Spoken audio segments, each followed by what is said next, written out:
Hello everyone, आप सभी का स्वागत है विजडम की इस ऑनलाइन प्लेटफॉर्म के ऊपर। मैं नितिन शर्मा आप सभी का स्वागत करता हूं और अभिनंदन करता हूं। Very very good morning to all. कैसे हो मेरे धतूरों, मेरे रसगुल्लो, मेरे गुलाब के जामुनों। सब लोग अच्छे होंगे, चकाचक भी होंगे, मस्त होंगे। सभी लोग तैयारी दमदार तरीके से कर रहे हैं। चलेगा, आज थंबनेल के अंदर आप सभी को नजर आ रहा होगा कि सर क्रिस्टलोइड सॉल्यूशन कौन से होते हैं। बहुत सारे एग्जाम के अंदर क्वेश्चन बनते हैं कि सर कोलोइड क्या होते हैं, क्रिस्टलोइड क्या होते हैं। दोनों के बीच में डिफरेंस जो है वो जानना जरूरी है कि सर क्रिस्टलोइड सॉल्यूशन जो है वो कौन कौन से मार्केट के अंदर मिलते हैं और कोलोइड कौन कौन से होते हैं। तो सबसे पहली टर्म की हम बात करते हैं तो जो नाम आया है क्या, कोलोइड, क्या कोलोइडल। तो कोलोइडल जो होते हैं ये बेसिकली क्या होते हैं, ये हमारी बॉडी के अंदर पाया जाने वाला ऐसा फ्लूइड है, क्या होमोजीनस होता है, नॉन क्रिस्टलीन सॉल्यूशन होता है। कौन होता है ये, एक तरीके का non crystalline solution. Non crystalline solution जो है हमें देखने को मिलता है। सर ये क्या होता है, ये प्लाज्मा एक्सपेंडर होता है। Very very important question. Sir ये ऐसे सॉल्यूशन होते हैं जो प्लाज्मा को एक्सपेंड करने का काम करते हैं कि हमारी बॉडी के अंदर यदि हैमरेज हो गया, लाइक एग्जांपल के तौर पर हैमरेज हो गया, क्या हो गया, हैमरेज हो गया, या मैं बोलूं शॉक की कंडीशन हो गई, या मैं बोलूं हाइपोवोलेमिया की कंडीशन हो गई, तो उस कंडीशन के अंदर कोलोइडल सॉल्यूशन जो है वो दिए जाते हैं। लेकिन कि सर यहां पर एग्जाम के अंदर एग्जाम्पल के तौर पर, ये एग्जाम्पल सॉरी ये यूजेज है, कहां पर हम यूज करते हैं कि सर कौन कौन से ऐसे एग्जाम्पल है जो हम याद रखें। आप सभी लोगों ने एल्बुमिन प्रोटीन का नाम सुना होगा। एल्बुमिन प्रोटीन प्लाज्मा जो है प्लाज्मा प्रोटीन होती है और ये प्लाज्मा एक्सपेंडर के तौर पर काम करती है। आप सभी लोगों ने डेक्स्ट्रान का नाम सुना होगा। कौन सा डेक्स्ट्रान, DEXTRN, डेक्स्ट्रान भी सर उसी तरीके का होता है। आप लोगों ने पढ़ा होगा हीमोसील के बारे में, वो भी एक तरीके का प्लाज्मा एक्सपेंडर का काम करता है। और आपने हीमोस्टार्च का नाम सुना होगा, हीमोस्टार्च, और वो भी एक तरीके का कोलोइडल सॉल्यूशन होता है। क्लियर है। तो ये बहुत सारे क्वेश्चन आपके एग्जाम के अंदर बनते हैं जो मैंने बताया कोलोइडल, लेकिन हम टॉपिक क्या पढ़ने वाले हैं, crystalloidal. Very very important question. तो सेकंड जो होते हैं वो क्रिस्टलोइड सॉल्यूशन होते हैं। कौन से, क्रिस्टलोइड सॉल्यूशन। क्रिस्टलोइड सॉल्यूशन का मतलब है कि ये हमारी बॉडी के अंदर भी पाए जाते हैं और मार्केट के अंदर हम इसको क्या कर सकते हैं, खरीद भी सकते हैं। मोस्ट कॉमनली यूज लिए जाने वाला सॉल्यूशन यही होते हैं, क्रिस्टलोइड। मोस्ट कॉमनली यूज्ड सॉल्यूशन, सबसे ज्यादा जो सॉल्यूशन यूज में लिए जाते हैं, हमारी बॉडी के अंदर डाले जाते हैं, वो सबसे ज्यादा क्रिस्टलोइड सॉल्यूशन ही डाले जाते हैं। कि सर ये क्रिस्टलोइड सॉल्यूशन जो होते हैं ये 3 टाइप के होते हैं। कितने, कि जब मैं क्रिस्टलोइड सॉल्यूशन को पढ़ाऊंगा तो कितने टाइप से पढ़ाने वाला हूं क्रिस्टलोइड सॉल्यूशन को, 3 टाइप से। और ये 3 टाइप जो होते हैं टोन के आधार पर होते हैं। टोन का मतलब कितना पानी कितना नमक, या दोनों बराबर है। सर पहला जो आता है वो कौन सा आता है, आइसोटोनिक सॉल्यूशन आता है। कौन सा आता है, isotonic solution. Sir second, iso का मतलब है दोनों में समान होगा। देन सेकंड कौन सा आता है, हाइपोटोनिक सॉल्यूशन आता है। कौन सा सॉल्यूशन आता है, हाइपोटोनिक। और सेकंड थर्ड जो आता है वो आता है hypertonic solution. Very very interesting question यहां से बनेंगे। 3 टाइप के सॉल्यूशन हम पढ़ते हैं क्रिस्टलोइड के अंदर, आइसोटोनिक सॉल्यूशन, हाइपोटोनिक, और क्या होता है, हाइपरटोनिक। चलिएगा दोनों के बारे में एक्सप्लेन, तीनों के बारे में एक्सप्लेन करेंगे। सबसे पहले हम पढ़ेंगे आइसोटोनिक सॉल्यूशन के बारे में। कि आइसोटोन क्यों बोला, क्योंकि सर यहां पर जो नमक और पानी है वो समान है, सेम क्या है, वाटर है, और सेम ही क्या है, सॉल्ट है। मतलब जहां पर नमक भी बराबर, जहां पर पानी भी बराबर, तो उस कंडीशन को क्या बोला, आइसोटोनिक बोला। कि जहां पर हमें कोई भी दिक्कत वाली बात नहीं है कि सेम सॉल्यूशन की कंसंट्रेशन होगी। तो यदि सेम सॉल्यूशन की कंसंट्रेशन है तो क्या यहां पर सेल की साइज के ऊपर इफेक्ट पड़ेगा, क्या सेल मोटी होगी, क्या सेल श्रिंक होगी, नहीं सर, कोई चेंजेज हमें देखने को नहीं मिलेगा। No changes in cell size, no changes in cell size. कि सेल की साइज के अंदर हमें कोई भी चेंजेस देखने को नहीं मिलेगा। एग्जाम्पल बताओ, सभी लोग मार्केट के अंदर रोते हैं 0.9% एनएस दे दो, या मैं क्या बोलू रे, नॉर्मल सेलाइन बोलू? अरे क्या नॉर्मल सेलाइन बोलू, 0.9% बोलू तो समझ जाना यही है। अरे सर आरएल का मतलब क्या होता है? Ringer lactate. क्या? Ringer lactate. और बोला जाता है इसे ही हर्टमान सॉल्यूशन के नाम से भी जानते हैं। किस नाम से? हर्टमान सॉल्यूशन के नाम से भी जानते हैं। तो आप सभी लोगों ने 0.9% नॉर्मल सेलाइन पढ़ी होगी। सर आरएल आपने पढ़ाई है, या आपने 5% क्या पढ़ी होगी?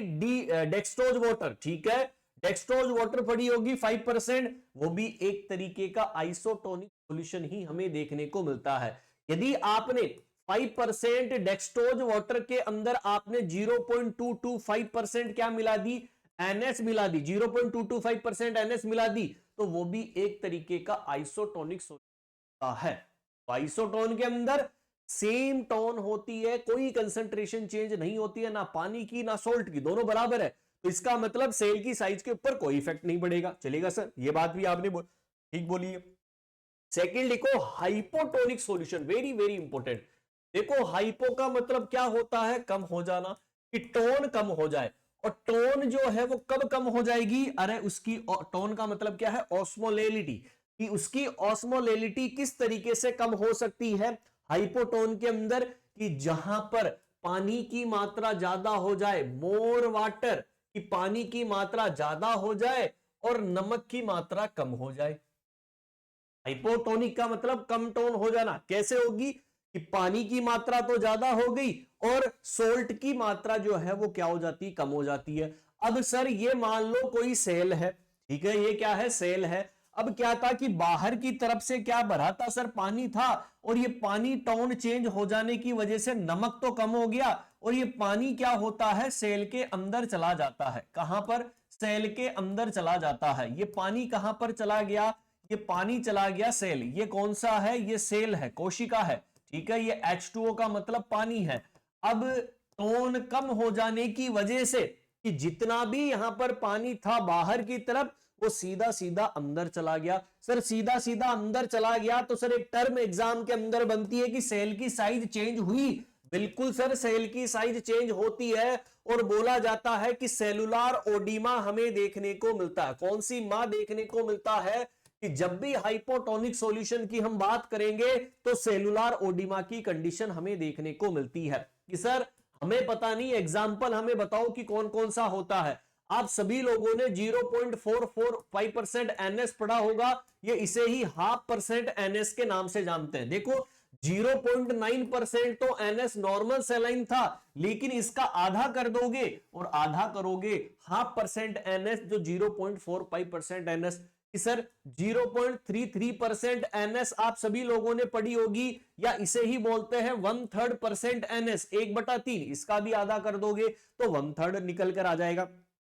0.225% जो एनएस आती है वो भी सर इसी के अंदर काउंट की जाती है। और वेरी वेरी इंपॉर्टेंट, जहां से क्वेश्चन निकल कर आता है, जो आपका डिस्टिल्ड वाटर होता है, very very important question, examiner का फेवरेट क्वेश्चन, कि जहां पर आपको क्वेश्चन पूछे कि डिस्टिल्ड वाटर जो आता है वो एक तरीके का हाइपोटोनिक सॉल्यूशन होता है, एग्जाम के अंदर पूछा जाता है। तो आज के बाद में हाइपोटोन सॉल्यूशन सेलुलर ओडिमा करता है, एग्जाम्पल के तौर पर बता दिया। डिस्टिल वाटर के ऊपर क्वेश्चन बनता है, तो सर सेकंड भी हो गया। थर्ड लिखिएगा कि सर जहां पर टोन ज्यादा हो जाए, ऑस्मोलैलिटी ज्यादा हो जाए, और उस कंडीशन को क्या बोलते हैं? Hypertonic solution. कि हाइपरटोनिक सॉल्यूशन का मतलब क्या है? जहां पर आपको क्या देखने को मिला? सर नमक की मात्रा ज्यादा, मोर सॉल्ट। जस्ट हाइपो का उल्टा कर देना, लेस वाटर। क्लियर है? अरे क्या उल्टा करोगे? कि मान लो ये सेल है, अरे क्या है? ये सेल है। तो सेल को डिफाइन करने के लिए मैं यहां पर एक गोला बना देता हूं ताकि आपको समझ में आए। ठीक है, चलेगा। तो बात करते हैं यहां पर इस तरीके से। ये देखिएगा आप सभी के सामने, ये सेल है। ये क्या है दोस्तों? सेल है। इस सेल के अंदर हमने क्या किया कि ज्यादा यदि सॉल्ट हो जाता है, ज्यादा यदि सॉल्ट हो गया और पानी की मात्रा कम हो जाती है तो सेल से जितना भी पानी था, ये क्या है दोस्तों, सेल है, कि जहां पर भी ये पानी था सेल के अंदर भरा हुआ था, वो सारा पानी कहां आ जाता है, बाहर आ जाता है। तो इसका मतलब सेल जो होती है वो सिकुड़ जाती है, सेलुलार श्रिंकेज इसे बोलते हैं। क्या बोलते हैं, सेलुलार श्रिंकेज। कि सेल जो होती है वो सर सिकुड़ जाती है, किस कंडीशन में, हाइपरटोनिक सॉल्यूशन के अंदर। और ये क्वेश्चन एग्जाम के अंदर पूछा गया था, इसीलिए सेलुलार श्रिंकेज को याद रखना है कि सर क्या करता है सेलुलार श्रिंकेज। समझ में आ गया, जहां पर नमक ज्यादा पानी कम, सेल बाहर से निकल जाएगा पानी, और इसका मतलब सेल क्या हो जाती है, सिकुड़ जाती है। कि सर बात करते हैं कि सर एग्जांपल के तौर पर आपने डीएनएस पढ़ा होगा, ठीक है। डीएनएस क्या होता है कि 5% डेक्सट्रोज वाटर के अंदर 0.9% एनएस यदि मिला देते हैं तो डेक्सट्रोज नॉर्मल सेलाइन डीएनएस जो है वो बन जाती है। अब ये अलग अलग है, 5% भी आती है, 10% भी आती है, उसके बाद में बात करेंगे, ठीक है। तो डीएनएस हमें देखने को मिलती है, लेकिन 5% यदि डेक्सट्रोज वाटर के अंदर हमने 0.45% एनएस मिला दी तो सर ये भी एक तरीके का हाइपरटोनिक सॉल्यूशन निकल कर आता है। कितना, डेक्सट्रोज वाटर के अंदर 0.5%।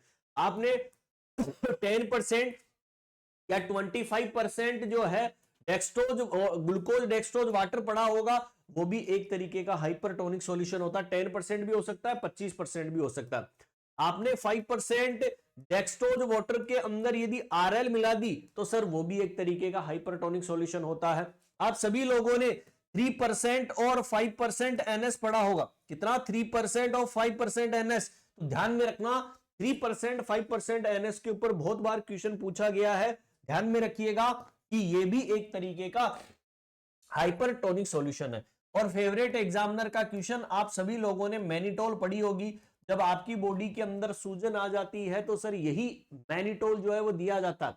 आईसीपी जब बढ़ जाता है तो ड्रग ऑफ चॉइस मैनिटोल होती है, डाईयूरेटिक का काम करती है, बॉडी से फ्लूइड को बाहर निकाल देती है।